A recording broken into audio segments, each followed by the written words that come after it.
Welcome, everyone, to another episode of the Pillow Fright podcast. I'm Alyssa. I'm Kay. And I'm Emma. And we are your three besties here to keep you in the loop with all things horror.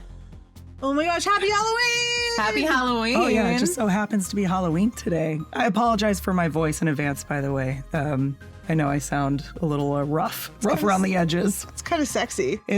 I hope this is nice cat. What's her? Oh my gosh. Catherine DeVoe? Hepburn? No. Hi. I'm not bad. I'm not bad. I'm just drawn that way. Jesus, criminy. They know what you mean. I always forget names. Whatever.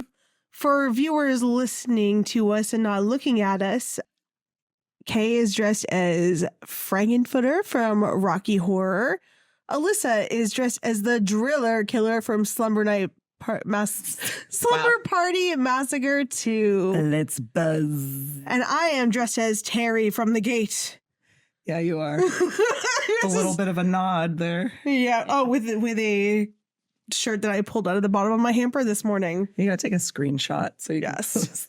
I'm gonna put this back now. Yes. I'm gonna take this sheet off my head. Just need that establishment. Kathleen Turner. It's a glam rock Frankenfurter. Glam rock. Is he not glam rock? He is glam rock, but I want it to be more 80s metal inspired. So before we get going, what is your favorite thing that you guys love to do like every Halloween? Like, what is your annual tradition? I think for a while mine has been, well, at least since I moved here to LA, has been to see all the houses. Mm-hmm. Because back in Chicago, I did not have that opportunity to go and like see trick or treat and like houses decorated. I mean, there weren't exactly that many houses in Chicago proper. So when I came out here and everyone's like, no, you have to go see where like the Disney Imagineers live because they go balls to the wall with all of their Halloween decorations. And then the SoCal Haunt List has been absolutely amazing with like to organize it. And I used to sit with my friend Emma, who doesn't live here anymore. But we would like make a full plan, map out every house. We'd have it like, we'd take the SoCal Haunt List before it had like the website. We'd take the form and then we would make our own form so we could pick which ones we wanted to see, which one, and like make a full plan for the night. And it was just really, really cool to see like all of the creativity that like locals had.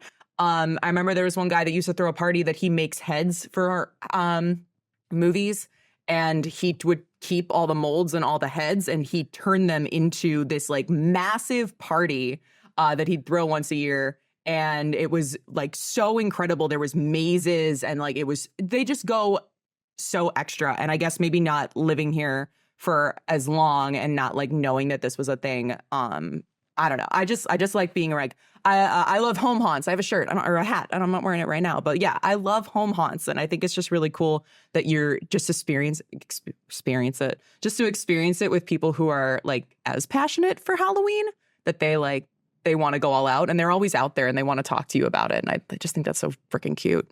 I love it. I love that. Yeah. I don't know how to answer that without being a Debbie Downer, but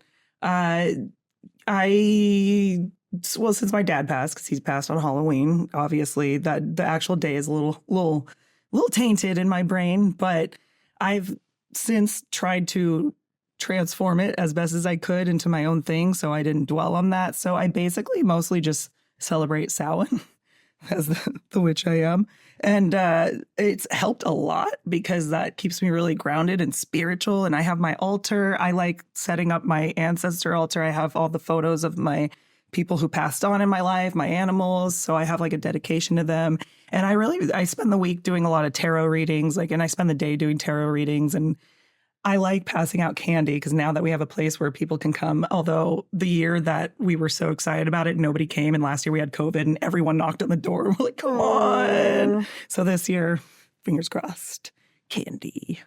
I just set up trick-or-treaters. a thing like outside with like take one, but then you're actually waiting at like the thing and being like, oh yeah, I'll wear like the most horrifying costume I can find. So when somebody just takes two, I bust out and like I scream. Have you seen the videos of people like putting them online about messing with trick-or-treaters? Like I tried to repost them when I see them on TikTok, repost them to our podcast page. Like they're mostly try to just mess with the adults that are with the trick-or-treaters and not mess with the kids. But like I was like, oh God, I wish I had a house so I could just like ruin someone's night. It's fun. It's the one night of the year where you can get away with scaring a child, and you're not in the wrong. Ah, man. So we usually do home haunts for Halloween as well. So I will tell you guys a story from growing up in Maine. You know, there people decorate, but not home haunt style. But there was this one house, and this guy goes balls out. Everything is decorated, and on Halloween night, he dresses up as Freddy Krueger, and he runs around. He climbs on his roof. He does all this stuff to mess with kids. Where is this? In Maine, where I grew up. And I remember my mom taking me there every year and me being like every year being really excited to go to this one house. But then I'd get there and she'd be like, there's Freddy. And I'd be so scared. I'd hide in the back seat and I wouldn't get out to get candy. So that's scary. I know. Good for him. But I remember it being like the house to go to. Like people drove from everywhere to go to this guy's house. And, you know, probably if I looked at it now, his costume was, you know, something from the five and dime store and it sucked and I shouldn't have been scared. But as a kid, I was scared shitless.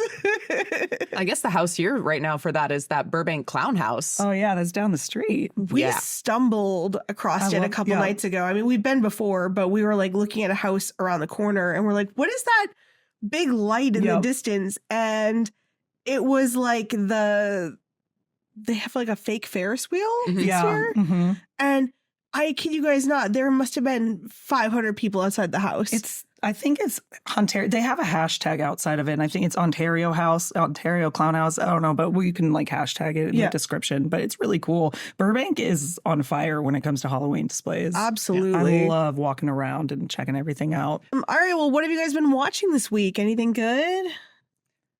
I watched Beetlejuice. What did you think?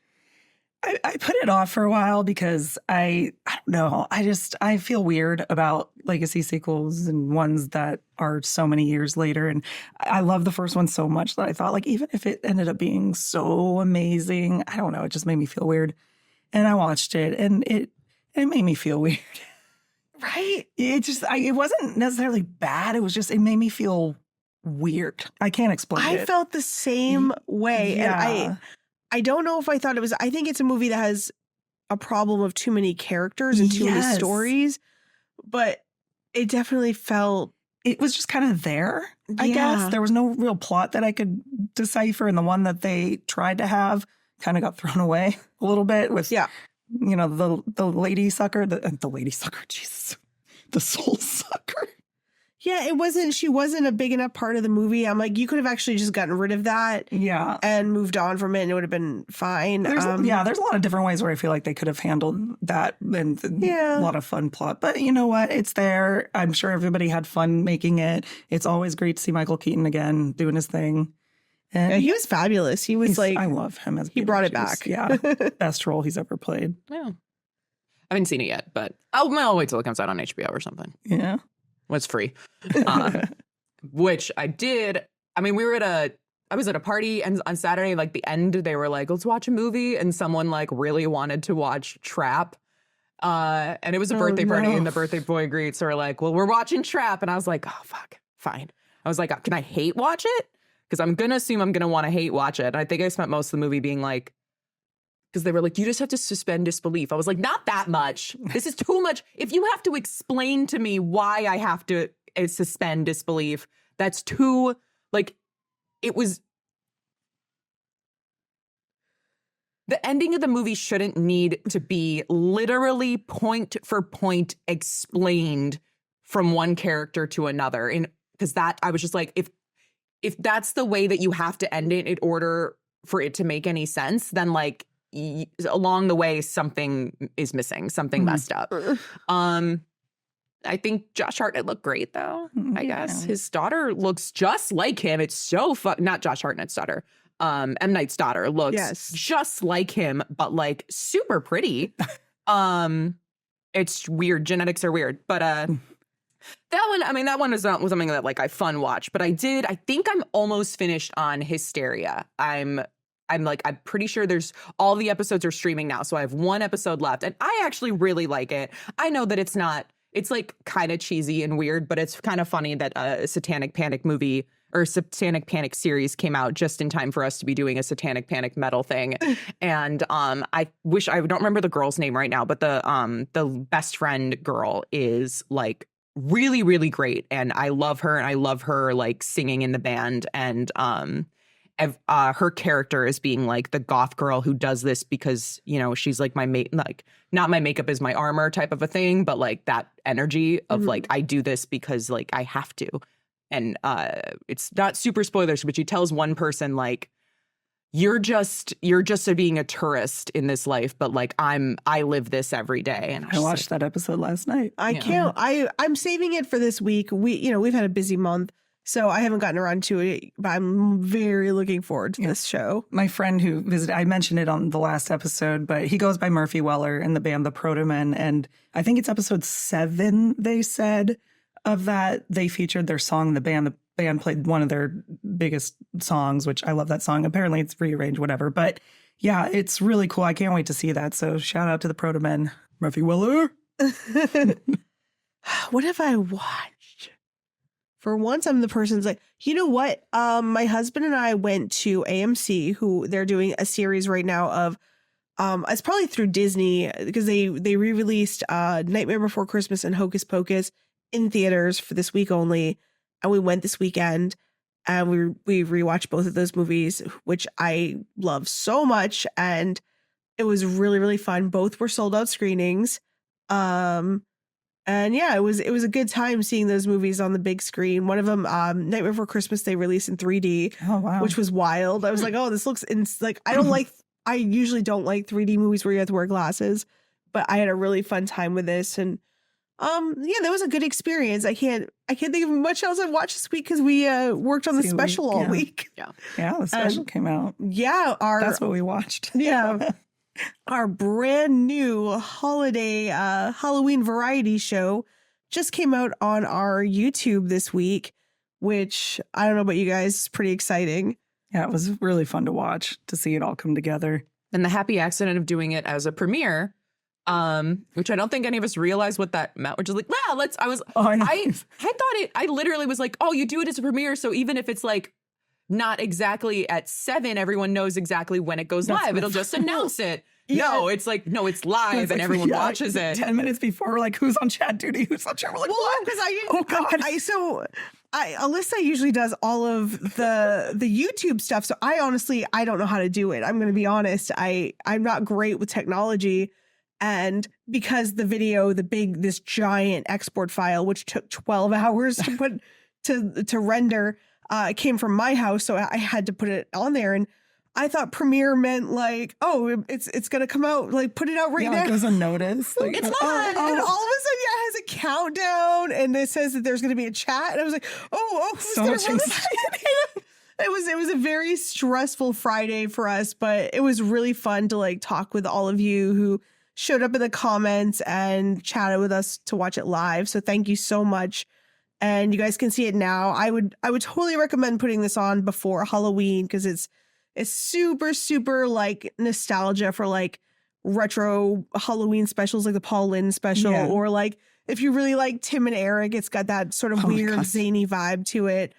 It's something we made with all of our friends here in LA for no money, and it's really fun, if I do say so myself. It really is. It was fun watching it, and I wasn't even thinking of it in terms of, oh, we did this and this and this. Like I was a part of this. I watched it as a viewer because it was really easy to just get lost in it, which was really cool. And that was like my first time ever acting. It was so good. I love your sketch. That's like my favorite one. Yes. Oh, I wish that, because we were shooting, I mean, that was our last minute shoots because it got cut from the actual day because we ran over. And, like I did, and like, my husband directed the special and he played Gorlax because the person that was supposed to play him couldn't do it the other day. And like, we had directed other stuff that day and he was like freaking out in his head because he needed to get back to editing. So he was just kind of like, okay, next. And so I thought he was going to sort of phone in a performance. So I wasn't trying to be over the top.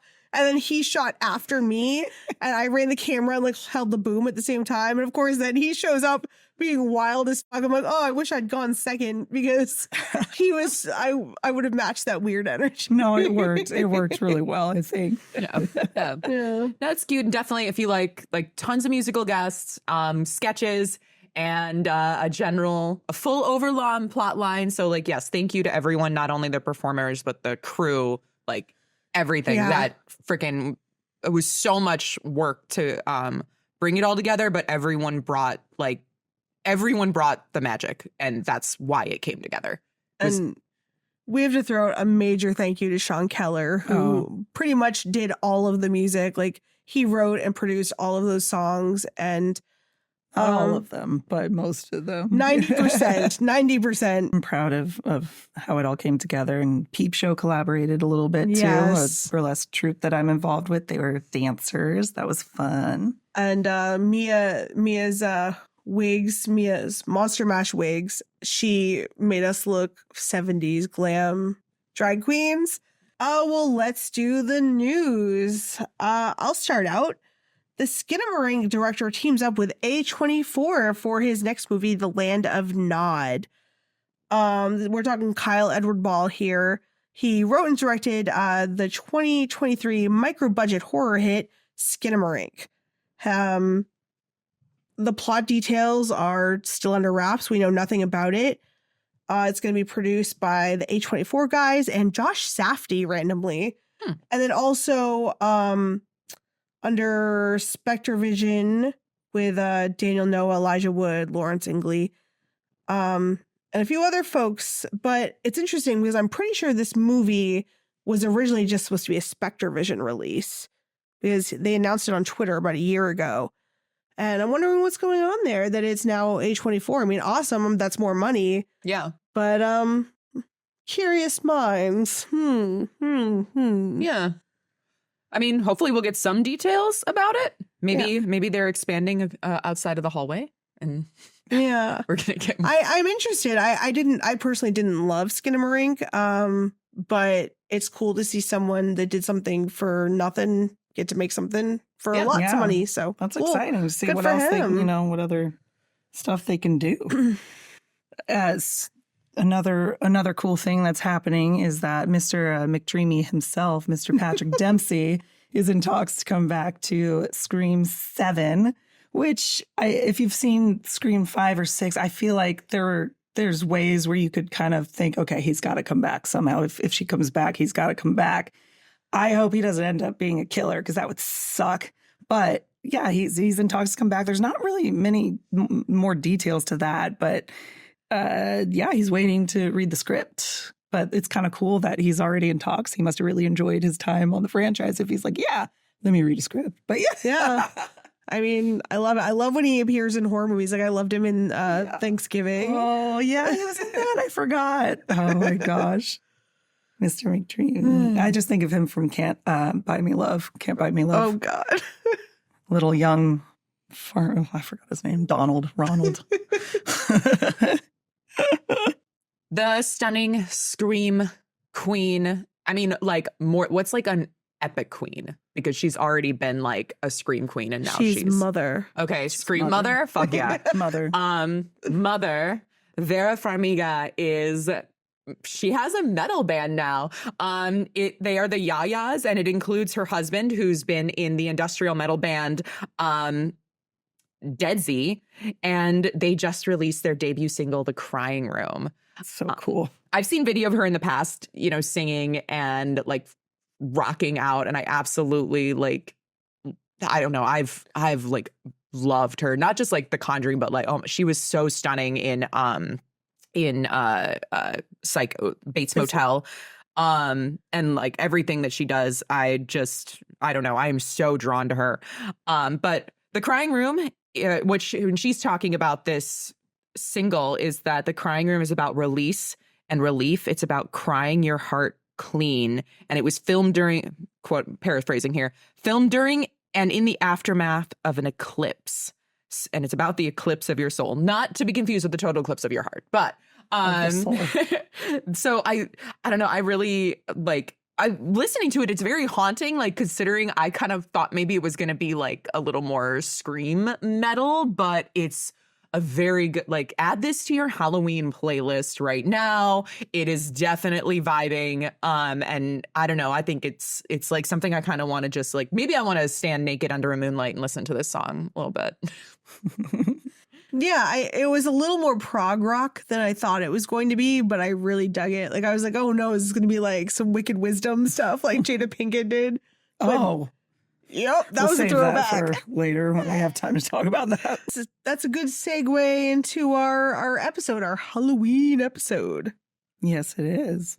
Are you sure you still want me to read it? Yeah. All right. Well, do your best, Wolfman Jack. I'm Wolfman Jack. I'm Gene Simmons.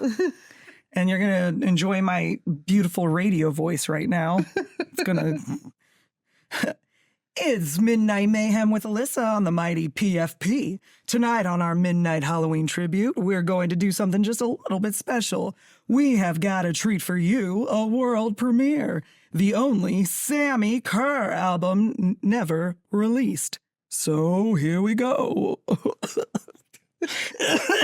Sorry. Don't smoke, kids. Don't smoke.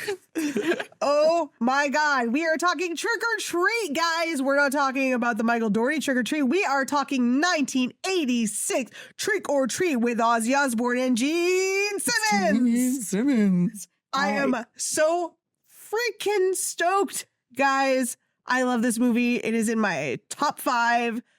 I am obsessed. I'm so stoked. I've been waiting to talk about this movie for like 15 years when I learned how hard it was to come by, because this was my first time seeing it and I should have seen it years ago. And I'm very, very excited about it. All right. To be fair, this movie has been incredibly hard to get your hands on over the years, mostly due to the music rights of the band Fastway. Because of all the music in it, the rights to it were pretty much impossible.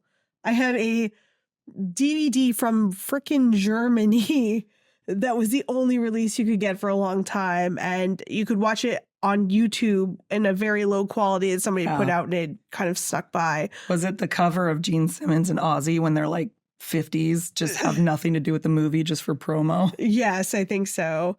But luckily, as of 2 freaking days ago, which is, had this plan for months, Synapse put out their 4K Blu-ray that is absolutely loaded to the gale with special features.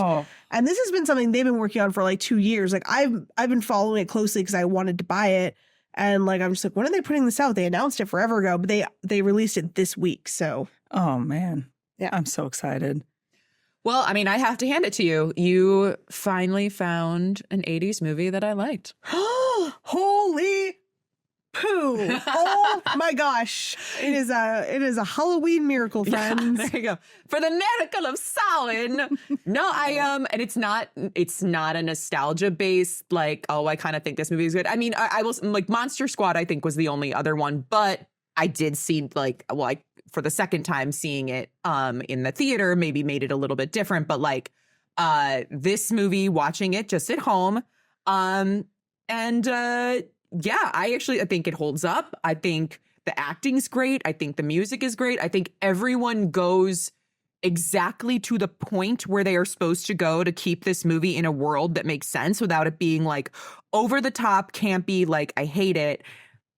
Where I'm just like, I'm gonna kind of roll my eyes at it. Like, I actually had a really good time with this movie. That freaking song has been stuck in my head for days, but I don't know the whole song, so it's just rock and roll, just over and over.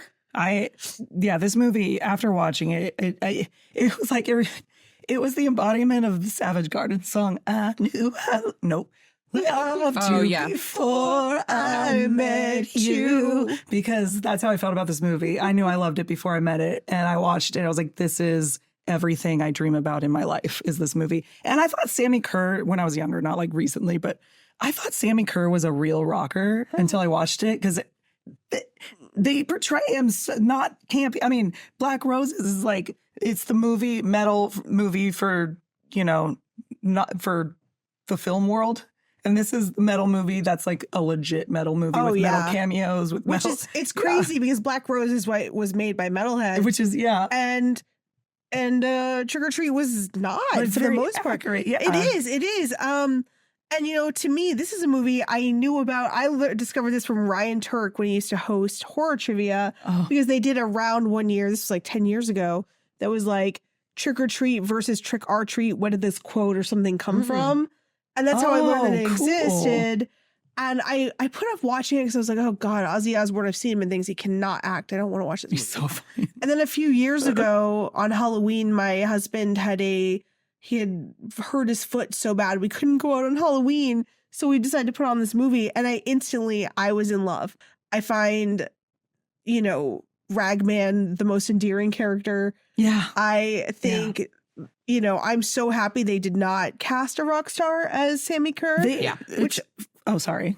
I know that there was an attempt possibly. Yeah. And by the way, we have not the time of this recording, we have not seen the new Blu-ray with all the new interviews. So the information we're going off from is from Rolling Stone articles and interviews that exist before that. So if we get something wrong, don't hold it against us. We to the best of our knowledge, to the best of our knowledge, because I know that there's some back and forth on whether they actually try to cast rock stars or not. I think from what I read, they were, because his look is very, very heavily inspired by Blackie Lawless from Wasp. Yes, a little tiny bit of what's his face? Not Rob Halford. Not style wise, yes. I'm not Iggy Pop. Freaking. We're not gonna take it. Dee Snider. Thank you. Jeez. Yeah. Just a tiny bit of that. But I read that they actually really wanted Blackie Lawless. They wanted him to be involved. But I think it worked out great because who was the actor who played him? Tony Fields. Tony Fields. He's a dancer. He's a dancer, and you could tell. Yes. Absolutely. But he may he rest in peace. Yeah. Oh, yes. But he was great. I really liked him. Incredible. Absolutely. Like, he makes this movie what it is.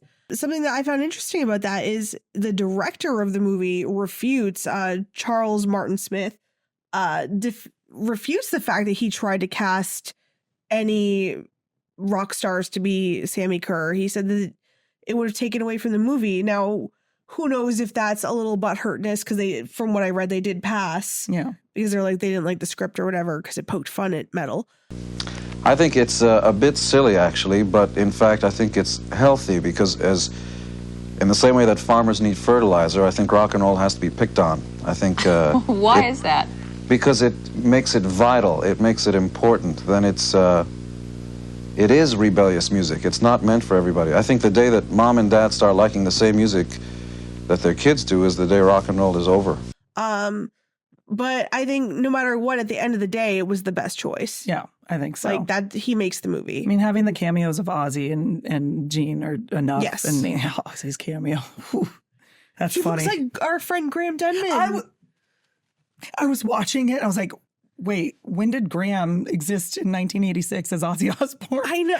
Every time I'm like, man, that looks just like our friend Graham. He looks so much like Ozzy. It's insane. Easy cosplay right there. Exactly. He should dress like that for Halloween all the time. Graham, if you're listening. Well, should we get talking about the movie? Yes, let's do it. Since this movie did come out in 1986, so unless you are planning on buying that Blu-ray, which, you should have a Halloween night movie watch with your friends. Or you could just buy it for me. Yeah. Buy it right there. Don't listen to we're going to go into spoilers. So as this movie is over 20 years old, and that's normally where we cut it for spoilers. I will say, though, this one, because it's so hard to find, it's understandable if you haven't seen it. But yes, we're going to spoilers. And if you live in the Southern California area, I believe it is screening all over the place. I think it's going to be at the Frida this next week for Halloween, and maybe the day after. No, I want to say it's again. I want to say it's playing November 1st or 2nd. Oh, because I know they already did it. I didn't know they were doing somewhere. It again. It was either the Frida or the New Beverly or the Vista. Was going to do a day after, like a Halloween hangover screening of Trick or Treat. Plus, I think it just played in Somerville, Massachusetts from Bloody Disgusting. So hopefully some people have gotten some eyes on it. I don't think anyone's getting those Blu-rays until the end of the month. But anyway, yes, we are going to spoilers. If you don't want to hear them, you can turn this off, find a way to watch that movie, and come on back to celebrate Trick or Treat with us. A bullied teenage boy is devastated after the death of his heavy metal idol, Sammi Curr. But as Halloween night approaches, he discovers that he may be the only one who can stop Sammi from making a satanic comeback from beyond the grave. All right, so we start out with our main character, Eddie. Ooh, Eddie. That sounds familiar. Yeah, it sure does. God, why do all the men I love's name's Eddie? The mullet and a denim jacket and Mark Price is kind of hot. I know. I fucking would. Anyway, he starts out the movie. He's a high school outcast writing and sending letters to his hero, a heavy metal musician named Sammi Curr, who is known as a hometown hero in Eddie's town. And he's a former student of Lake Ridge High, where Eddie goes to school. Yes. Oh my gosh. And this first scene where he's writing the letters, it feels a little, you're like, oh no, where's this going? I know. Like I'm like, is he a bad boy? He's going to stand it for like Eminem. Yeah. I was like, Dear Sammi, why won't you write me back? I also want to know where Ragman comes from. Oh yeah. Is that his performance name or just a nickname? I think that's a name he gives himself. Like he tries to be okay. Yeah. Like his metal name. You should pick I forgot. I think I read that it came from the director himself, I think. How he was Ragman growing up, or he was this character. That's so funny. The writer. The writer. Yeah, the writer. I mean, yeah. Yeah, because I'm pretty sure the director was like the guy from the George Lucas movie. Oh, that one. Star Wars? No. The American Graffiti. Oh, okay. Like he's like a kind of a character actor. Okay. But yeah, like you see this whole scene of him writing the letters, and you're just like, oh, he's a super fan, and it's kind of creepy. You're like, I can't wait to happen when he reads my letter. And it really sets up right away that he's a bullied kid, and like the scene where like he thinks that the girl he likes is waving at him, and he's like, oh. And then he's like, her friend, the friend behind. It's so sad. And it's funny because they actually used that scene in Stranger Things season 4. If you guys have watched it, with Elle, because she started in school and she's writing letters to Mike. Yeah. And she's telling him about how great her new school is. And it's very similar to the way that they narrate with Sammi Curr. But she goes to wave to a girl at school, and like they think is her new friend, and it turns out the same exact thing where it's the person behind. I remember that. There's going to be a lot of conversation about Stranger Things season 4 and Trick or Treat, because they've definitely might owe someone a little money here, which would not be the first time Stranger Things. Well, story for another day. Anyway. So while watching the news, Eddie is shocked and devastated when he hears that Sammi has mysteriously died in a hotel fire. Wonder how that fire started. Right? Drugs. Later on, he meets his friend Nuke, who's a radio DJ, played by his friend. Gene Simmons. I know, right? How do you make friends with a radio DJ? I know. Gene Simmons, man, though, in this, it's just funny seeing him. I didn't realize it was him until 2 seconds later when he was talking. I was like, oh, he can actually act a little bit. Apparently, he only took this role because he supposedly is the other person they offered Sammi Curr to. Oh, that's right. And he turned it down, but he agreed to take this role because he's obsessed with Wolfman Jack. It was like, oh, if I can play a version of him, cool. So that's how that supposedly came about. When you have the power to do what you want, do it. Oh, Gene Simmons. He meets his friend Nuke, the radio DJ, and Nuke gives him Sammi Curr's last unreleased song, Songs in the Key of Death. Yeah, it was. On an acetate disc. Oh, man. What a gift. I know. As like a kid who grew up collecting records, like test presses and like things like that are like so fucking rare. Like I can't believe like there's no way this guy would be like, here, it's the last one that existed. You can the only one. Here you go, kid. If only they knew the value the internet would bring to everything. Right. Right. Well, but also like he's like, oh well, it's fine. I already ripped a copy for us. So it's like, well, why didn't you just give him a copy? Why are you giving him the original? Unless there is like something. This kid, he just starts a spark in me. Like I see myself in him. I really want him to have nice things. I don't know. Or maybe Sammy came to him and told him to a backstory. I don't know. That would be cool. Like, was Gene Simmons in on it? Was he in all along? No, it's the old lady at the TV. She's the mastermind. Oh, yeah, God. for sure. Nuke recorded the disc onto a high-quality tape and plans to play Sammy's album in entirety on air at midnight on Halloween, which was Sammy's original plan. When Eddie returns home, he falls asleep while listening to the record and then has a strange dream about the fire that killed Sammy. And this fire that killed Sammy was a ritual in a hotel room. Naturally. That I think killed other people that were there. But nobody cares about them. Yeah, it's only Sammy. I don't know only if newsworthy. those go in our kill count at all for this movie. But yeah. Eddie awakens. He finds out that the record is skipping. And after listening to it for a few seconds, he realizes there's something not quite right about the lyrics and that the record is stuck on. After playing the record backwards. You're never supposed to do, kids. I know, right? It's like reading from the Necronomicon. You don't play a record backwards. He hears Sammy speaking to him from beyond the grave. Did we try to play the Long Legs record backwards? We did. I have an audio of it. Oh, okay. I remember you sending like I don't think we put it in the thing. It says something like "cut off her little head." Oh, we did cool. do that. I remember now. Okay, that's so cool.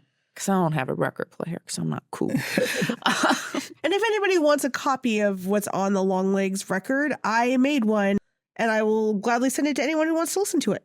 So hit me up.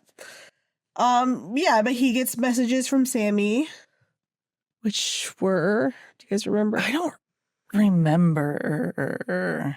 There's something about to like get the bullies at school. Oh, something about that. Yeah, which fun. I love how his main bully is Doug Savant, who played Matt in Melrose Place. He's also on Graham's and Desperate Housewives. My grandmother loved that show.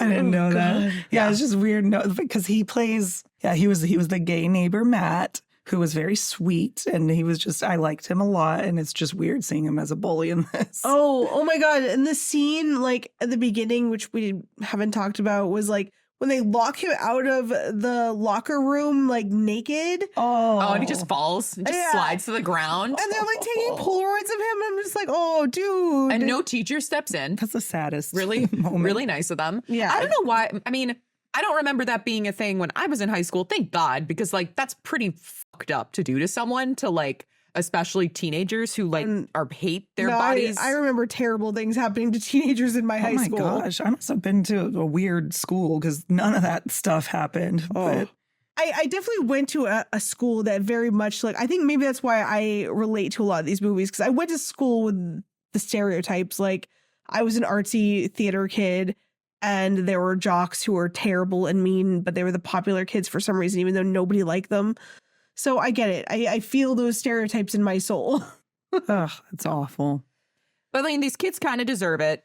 So Sammy's not wrong, but obviously this is a means to the end, and he's just trying to get this kid. But yes, Sammy has given Eddie these instructions on how to get revenge on this group of bullies. At first, the revenge is harmless. Like he has like a little Home Alone moment where he sets all these traps and like, gets them in trouble. So they have detention of some sort. I love that. He's attacking the teachers, and then because he's just going like Scooby-Dooing it through some doors and stuff. I was like, that's super cute.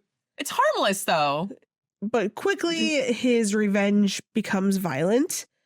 Didn't one of the popular girls invite him to some party? Was this before then, where we established? Yes, because he just has the record in his backpack. I think. Yeah, it's and that's Lisa, right? Leslie. Sorry, her real name's Lisa. Yes, Leslie. Yeah. The girl he likes invites him. Like when she gives him the Polaroid back, and when she does, she's like, "Oh, are you coming to the pool later?" He's like, "Yeah, totally. What what is the pool?" A pool. Yeah. And so he's got an invite, so he goes to meet her, and the popular guys put a weight in his backpack, and like, for being weird, they're like, "We don't like you because you're creepy and weird," Yeah. because he likes metal. Yeah. And Naturally. they put a weight in his backpack and push him off, and he's stuck underwater, and Leslie actually saves him. Attempted murder. Jeez. That's not bullying. That's Yeah, attempted that's- murder. Yeah, little that's so escalated. messed up. That's like next level shit. But yeah, so she is definitely on his side from the start, and I think she, even before he gets a little confidence, I think she likes him a little. Yeah. And but yeah, he gets his first ounce of revenge from this little prank that he pulls on them. But then it gets dark quick. He goes on Sammy's instruction. He goes to the wood shop, or is that what they call it? Yeah. Where- Wood shop. Shop class. Shop class. Mm-hmm. And the bullies find him there, and he like puts his head in like a drill situation, Drill vice. Mm-hmm. and really intimidates him. And I think that's the moment where Eddie is like, "Maybe this is a little too far, Sammy." Yeah. Yeah. Did he have the tape already at that point to pass on to give, or was that just for Yeah, bully he Doug's had given date? it to the other girl, the girl who had taken the Polaroid of him. And who went on the date with Tim? Yes. Yeah. So Eddie is in the room, and then Sammy is he's not going to do the bidding. He's not going to do it. He's his own man. Sammy don't give a shit. And I just love that it's like, oops, accidentally released a demon, accidentally released a angry rock Satan electrical ghost. He like spills a soda or something Yeah. on it. Yeah. Oopsies. Oh, yeah. It's always an accident. But he's like trashing his room, and like, and he does it several times. I'm like, does this guy just not like his own stuff? Like, when he finds out that like Sammy has died originally, he starts tearing down posters. I'm like, I feel like Hysteria did a little bit of a callback to that in the first Yeah, they second did. episode. oh, yeah. I can't wait to watch that show. Yeah. Yeah, I just like that he's like tears down all his posters, but then he's like ceremoniously under Sammy, which leads on to later that it's almost like he is doing like a literal worship, Yeah. like in the old gods sense. So I thought that it was really fitting, but then he like keeps on destroying his stuff, and I was like, sir, your allowance does not cover this. Yeah. Your Yeah. parents are not going to replace this shit. Starts like trashing his stereo, and like, but yeah, after he has spilled the soda, he's released the Sammi Curr demon into the world. He's like Also, a like- mix of Freddy and Horace Pink. Well, I from mean, Shocker. honestly, it kind of makes sense because the Yeah. producers of Freddy 2, too. Yeah. are the Mhm. producers of this movie. Mhm. And I think that's how they got Kevin Yeager to come back to do Yes. makeup, which is incredible. Yeah. Makeup's great. So yeah, it is. I can see the Freddy connection very easily. But yeah, he's done all this stuff, and like, Sammy's talking to the thing. He's like, "Mom, come in," or something. And Yes. she's like, "Don't fucking come in." Don't come in. Yeah, Mom, come on in here. Like that was a very long exchange though. Like it went on for so long where I was like, oh my God, just like get in or not. Just get off the pod. Just come in or not. But I also like, you destroyed your stereo. And he's like, yeah, I just wanted a new one. I just Brats. I know. destroyed it. Must be a rich kid, right? Yeah. Oh my Must be gosh. nice. He's given this tape to the girl who took the Polaroid of him. Oh yeah, yeah. Which I'm interested. I'm I'm like, why would she even interesting listen that to she this? even listened to it. I know, I even know. especially on a date when she's about to, get Yeah, some. Yeah, she's like in this She's- car, like hooking up with this guy, or Tim, right? Tim. It's Yeah. gotta That take a whole leak. exchange is weird. It's like, I'm so confused. Like, did he? Did he go to where did he go again? I forgot. He went to go He went to pee. Well, okay, like he yeah. said he was done, right? Like I think, like, did he finish and she didn't? Is that what that scene is about? Oh. Maybe. And then Sounds like about right. he's like, I've got other things to do. Oh, And I'm just like, what happened? Did you finish in your pants, sir? I don't know how to say this, in a PC or in a PG way, I guess.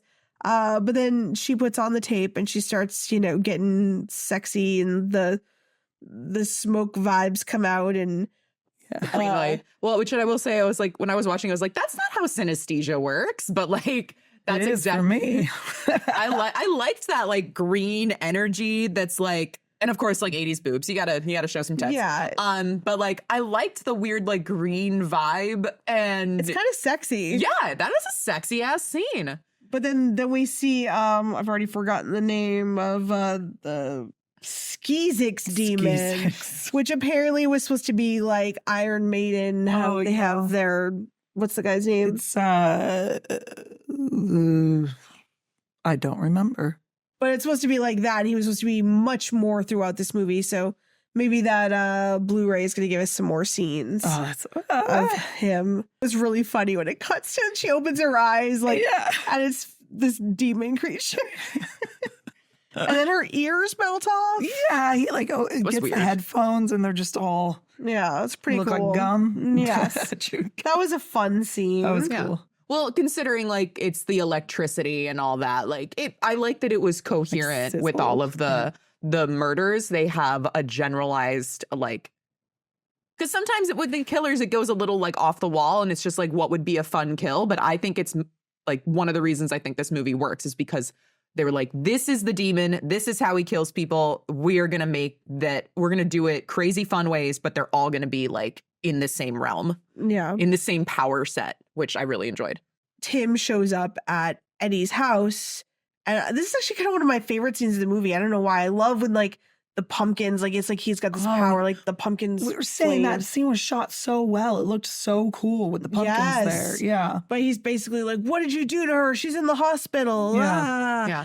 And then he's just got the power of Sammy compels him. Power of Sammy. And I really, really like that scene. I thought he did the bully did such a good acting job. Like because he goes like he becomes a different character along the way from here. Like he's seen some shit at this point and he is very scarred and fucked up from it. And I just like to just stay away from me, man. Like he's like, fine, whatever. Like, yeah, I sucked. I'm a bully, but like just stay away from me. Like what the hell? But then, while he like Eddie's playing all like massively powerful, but then he's like calling his friend Roger. He's like, yo, can you go break into his car and get that tape back for me? Like, I fucked up. Yes, I'm super grounded. yeah, and like he's just like, you're gonna get my ass kicked, but he does it anyway because he's a good friend. Yeah. That's a good guy. Mom, I gotta save the bullies from the demon that's in the cassette tape. Stop grounding me. And he breaks into the car, he gets the tape back, and instead of destroying it like he's told to do, he's like, I just gotta put it in and see what this is all about. Oh yeah. It's curiosity. Why not? Too, but the thing is, he fucking says he's just like, well, what is it? No, it's really awesome, but you have to destroy it and you can't listen to it. Why the hell did you say it was awesome? Of course he's gonna listen to it. Of course he's gonna be like, well, what the why do you get to listen to it and I don't? Like he's gatekeeping. Like that's what I'd assume, but no, I would listen to it too. I just love that he didn't, because I didn't want him. These are characters you actually care about. Like, you don't want anything to happen to them. And I love the little exchange when he plays it and Sammy comes up. And I love his like, yeah, I'll play it. It's cool. It's cool. It's my favorite album. And he's like trying not to get him to hurt him. And I was so glad that he didn't in that scene. Yeah. That was a fun scene. Oh, man. Because that's when he gets him. He's like, you have to play this at the dance or something, right? Yeah. Yeah, at midnight. But he like sucks somebody into the speaker, right? Oh, the TV. That was the old lady. Because Ozzy's on the TV. Oh, yeah. He'd already killed Ozzy. Ozzy was before. They show him like, pulling the old lady into the TV. And then out of the TV. And then they show Ozzy having like a brain aneurysm. Yeah, because Ozzy played an uber Christian evangelical. Well, I think he music played... is what's killing our teens. Yeah. And I wonder how high he was filming that and how much of it he remembers or not. Oh my God. Well, they said he like improv that whole scene. That's so It was good. Yeah. Good But for yeah, him. he'd already died of the brain aneurysm by the time this scene happened. That's why the lady's on the screen being like, it's a loss to our, I don't know why, but I've decided that she's the woman from Poltergeist as well. Like in my brain, they are interchangeable. So this TV is clean. But so when he pulls her out and she's just like this really tiny burnt corpse, just like. Yeah, that was a cool effect. It reminds me of, have you ever seen that video of the lady yelling at Tarantino? No. When she's just like, why? Like, she's like yelling at him about violence. And she's like, why do you do all this? Why do you put all this stuff in these movies that kids are going to watch? He's like, because it's so much fun, Jan. Get it? Why the need for so much gruesome, graphic violence? Why not let us imagine Because it's so much fun, Jan. Get it? But yeah, Eddie's still grounded, and Roger is now doing the bidding of Sammy, and they're going to a Halloween dance, and Leslie is calling Eddie to try to get him to go, and she's talking about her costume is unraveling right as she speaks. I'm like, girl is so thirsty. She's for that metal juke. Hey, I don't blame her. But I don't know. I thought it was so sweet though. Like, because even when she said it, it's not like she was like, my costume's just falling off my body. Come put it back on. Well, that doesn't work. But anyway, she was just like, yeah, I before my costume falls apart, Yeah, I she's better being get all home. coy. And, Yeah, a little it's coquette cute. shit. I like her. Yeah. But I also, my favorite though was the trick or treat girl. Like, trick or treat. And he's Oh. like, no. He Yeah. slams the door on her. He opens the door again, and she's just, trick or treat. And it's like, persistence works, kid. She got that whole box of candy. And then her She just scored. going, wow, or whoa, but like with some Canadian accent or something. Like, I don't know why. However she said that was just fucking And lost from it. then on, she was the kid that demanded the whole plate of the bowl of candy. I will not leave your soup without minimum 10 pieces, and they better be full size. Oh my God, before we got to talk about his mom and her date. I loved that. Was Phil. his dad? No, it's No, like it was her date. I thought, because I remember him, was he joking then when he's like, Mom, Dad's here? No, he said Phil's here. I thought he said Yeah. Dad. No. That's why I was so confused. It's like she's dating his dad again? Like, or they were divorced? Or But she's just like, she's so fucking hyped to see him. She she thinks he is the hottest shit. he's like skinny Rambo. Oh. But I don't know. That's love. He was She so sees cute. him. Oh, Yeah. Oh my God. She gets He all was- like schoolgirl. She's like, yeah. And he's like this like tiny little, whisk weft of a man or something, like wearing this Rambo costume. He was so With his cute. glasses. Yeah, it was really cute. Love him. I support their relationship. Yes. They're But great. his mom is out. He is trying to get to this school dance to save the day from Sammy, and driving like a madman. Sammy's talking to him on the radio. Yeah, don't drive under the influence, kids, especially not of Satan. Yeah. No. No Check demonic the influence. radio. Roger is already at the school dance, and he is already putting this tape in, and kids are getting zapped. Is that Well, what's- that concert was legit, and I wonder what other movie took inspiration from that scene. Yeah. Zapping audience members as I they know. Well, like that scene is my favorite scene in the whole movie. sing. So good. Like, they're at the school dance. He's already played the tape, so Sammy's like, I'm in. Yeah. And that's how, he knows to go there. He hears in the background, what's that song? And she's like, I don't know, why aren't you talking to me? He's like, no, I only care about music. And then, but like, the lead singer gets zapped from the amp because he's just like, what is this? And replaced by, this, I don't know. There's something about that. There's something about that guy. He looks Are I you don't get it. verklempt for Sammi Curr? a little bit. Oh, I he think is it's the so burn. sexy. He is Oh. so sexy. I love the burn makeup. And of course, yeah, like Freddie's makeup is one of the one of the most iconic looks, but like the burn is so good. And I think it's just this guy's vibe. I think he plays a rock star better than a lot of just like I don't get this way over metal stars. There's something about his swagger, and like I guess because he's evil, that made him just like, hell yeah, let's go. But I love that he's just like in the band, he's sitting there and commanding that entire audience with just the like Yes. He's so thumps on the good. leg. And then I also love that the band's like, oh, that's not our guy. Okay, let's do it anyway. He seems cool. Why not? Well, like, It's yeah, the Sammi band is Curr. kind of dorky. Like, they sort of Yeah. look like a mix of like the Beatles versus the Ramones or something. Yeah, and like in their costumes. they got all this like yeah. static coming from their amps. Like, they're gonna suck. Yeah. And yeah, Oh yeah, because they're trying to start. With Yeah. A lot of feedback. Hang out a little Corey Feldman action there, not no. being prepared on time on stage. When he's playing and all of a sudden this school that bullies kids for listening to metal is like, no. yeah, I love this. This is my jam. It's like, no, it's not. It's not your jam.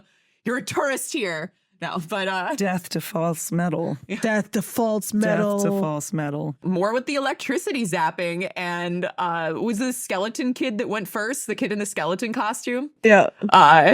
He's just playing, rocking out. That song is fucking awesome. Added to the Halloween playlist. Wait, can I not? Because can I get at least listen to that song somewhere? Yeah. Oh, okay. Yeah. I've never heard it on a. I know it's out on I mean, I know record. it's on YouTube somewhere. Oh, too, but no, yeah, it's definitely not on like iTunes. I thought No. I heard it on iTunes, but maybe I just It heard could it. be. I didn't look. I know that there is a release. There's like a record, like a vinyl record, which I would very much like as well. If Yeah. I wasn't poor. Yeah. You'll trade him for a DVD. I almost drove to San Diego for the record recently. I'm not even I don't lying. blame you. Like I had believe just you. looked at this. We had just been in San Diego. I had just looked for it at this record store. So there's like 3 records I'm looking for right now, and that's one of them. I looked, they didn't have it, and then like literally 2 days later, they posted a photo of it, and I was like, "Can you hold this?" And they didn't respond. Looking at you spin records. I just love that, like, everyone's rocking out. All of a sudden, he starts zapping kids to death and they just disappear into a pile of their costumes, Yeah. which is like such a trope, but I still fucking love it. But the band keeps playing until he kills one of their own. They are like, we're like the Titanic, man. We're going down with the ship. And then he's like, oh no, not one of us. I'm out. This is real. Oh my gosh! But I think the scene where he like zaps himself, it's very Carrie, like everyone trying to escape while dying. But when he zaps himself on top of the basketball hoop and then like fucking swings down, and I thought we were gonna get a superhero landing, but I was like, oh no, he just pops up. Like it's fine. Pirate swings up in that. Yeah, that was I don't know. That was power. He's so cool. I dig it. I want to be Sammi Curr when I grow up. I tried to find that poster of him because I actually wanted to hang that up like a shrine to Sammy somewhere. Oh my because god! Please that. do. I tried to find it. I love that this is a movie that we all agree on. Like, Happy Halloween. Very rare. Yes. Very rare. We'll have to make a compilation at the end of the year of what movies we actually agreed on. But at this point, Eddie shows up. There's cops and ambulances everywhere. I think Tim has cornered Leslie in the locker room or a bathroom or something. Bathroom. yeah. Well, it's a locker room because she showered and changed. Which I don't know. Why would you do that at the school? Just go I home, don't know. girl. It was weird. Those school bathrooms are disgusting. They did it for the sake of the scene. Like everything he says, I'm just like, oh, they've hooked up before. Ew, girl, why do you not have better taste? Yeah. Limited high school. Small town. That's true. She didn't know, but maybe he turned her off all jocks because he was so bad that now she's like, I'm gonna try a nerdy kid. Yeah, she has a Let's see how that conscience. goes. She's a good person. But he's getting a little handsy. A And little rough. Yeah. so Eddie bursts in and finds them and is like, we gotta go. And then Sammi Curr shows up. He's even trying to help Tim. He's like, we got to go. Like, Yeah, he's a good guy. Eddie he is the good guy. Mhm. They really kept him as like realizing quickly that this is morally wrong. Yeah. And he's not out trying to kill people. He just wanted revenge for, being treated like shit. Yeah. Like good-hearted revenge, like detention, not death. Sammy gets his mitts on Tim. I love like how he does it. It's so like kind of gross, but I don't know, it's kind of hot when he has him up there and he just like licks his finger and puts it in the socket. Oh, yeah. It's so cheesy, but in the best way possible. I love that. I also love, that was when I realized there's no blood in this movie. None. There's none. It has the Texas Chainsaw effect where people think it's this slash. I've heard people say this was a slasher movie. I'm like, no, it's absolutely not a slasher movie. No. And so I thought that was cool. And yeah, there's the gore in it is minimal. There's some creature effects for sure. Yeah, right. But it's a lot of like 80s cheesy VFX. Yes. Yeah. I called it a stranglecution. Like Stranglecution. like I don't know. Yeah. Laters Tim. Yeah. Laters baby. I mean, he had to get a very cool death because He would had have been it disappointing coming. if he didn't. Yeah. He had Yeah. it coming. Yeah. Him and Leslie go back to his house Mm-hmm. and they think that they've saved the day-ish. And then Sammy is in his house because they have the bathroom scene. Oh, that's right. And then they go out. You think that he goes out in a toilet? I'm like, that can't be the way he goes out. Right? He can't go out in a toilet. And then I think that's when he steals the cop car. And they just, because they're like, Nuke has like one that he's going to play at midnight everywhere. Oh no. So they've got to go to the radio station to like save Nuke, which too late. R.I.P. He said, doesn't he realize, oh, it has to be him, or has one of those sacrifice moments. And he's like, you stay here. I'm going to drive away. Yeah. And then he like, because they have this whole showdown at the radio station. And then he takes, and it's the tape, right? The last tape. Yeah. And he drives it off the bridge. Yeah. Somehow manages to get out of that drowned car. I know. You know? Good for him. But I didn't love the ending, to be honest. I thought it was Yeah. like, it was so hyped from the school dance and that I kind of thought was like, oh, I feel like there were 2 times where it was going to end and it didn't. So had a bunch of different false endings to me. I think I wanted like an epic showdown. Like I wanted there to be like lightning, like a full metal cover behind them. Like I don't know. It was, yeah, I think that's when I was kind of like, oh, I got a little bored. But I think I loved the rest of the movie, so it's fine. They got their post saving the day makeout sesh. yes. Because everyone has to have a makeout sesh once you save the world. Supposedly that there's some scenes cut out of this. I wrote it down. There was more of Skeezix, the demon, and then there were scenes that were like where like he's dressed as a barbarian. Like he's listening to metal, he's doing like fantasy barbarian stuff. And to me, my brain automatically went to those scenes in Deathgasm where he's like listening to metal and like, you know, the girl's tits pop open. Oh, yeah. Okay. I was like, I am really looking forward to that Blu-ray release because I'm assuming all that footage is on there. Yes. Hopefully.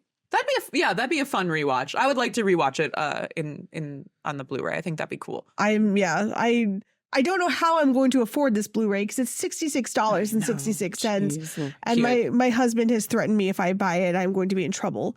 But I am plotting ways to get that bad boy in my hands because I want it so bad. That is worth it. Yeah. But yeah, I want to see all the scenes that were cut out. I want to see, they have interviews with like everybody. It's in a tin case with posters and all kinds of cool stuff.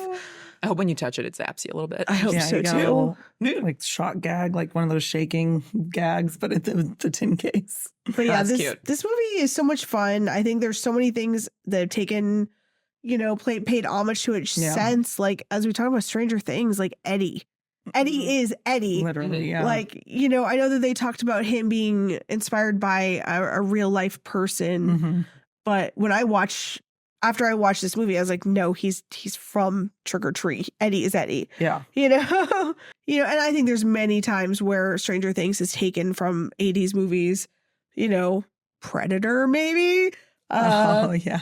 The Gate. Absolutely. There's so much. Nightmare on Elm Street. Homages, I think you're supposed to. There's so many. Well, you know, they have been. I am the biggest Stranger Things stan, but I have eyes that are open. But yeah, they've been sued for it before. Yeah.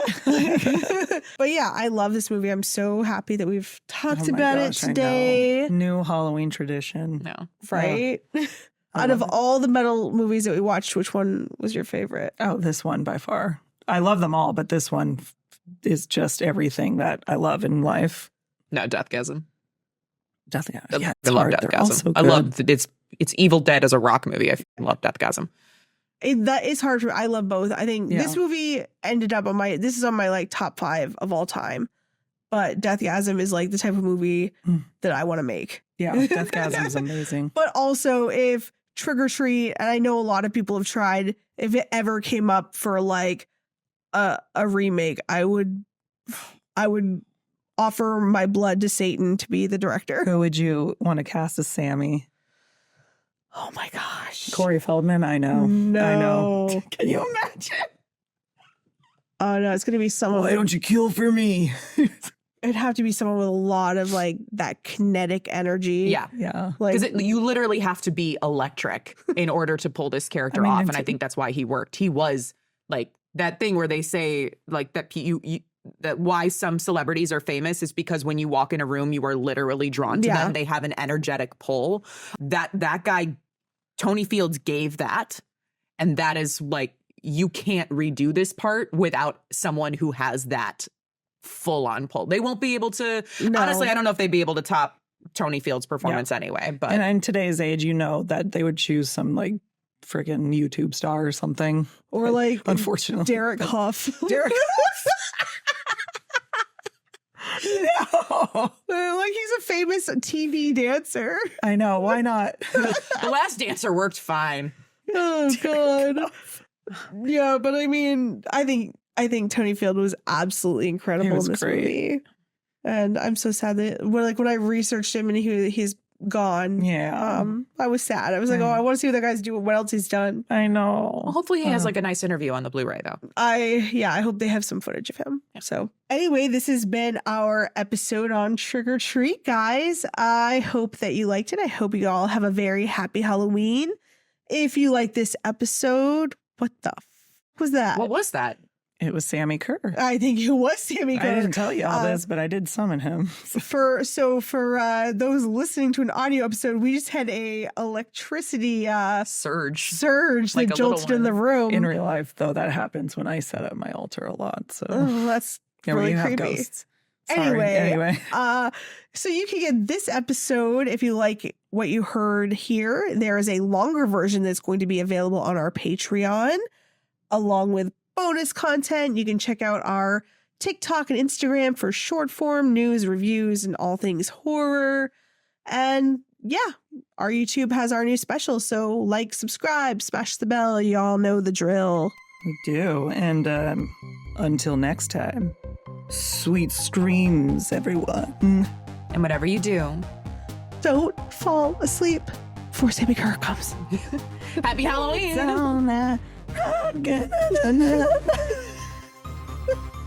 Just gonna go like this real quick.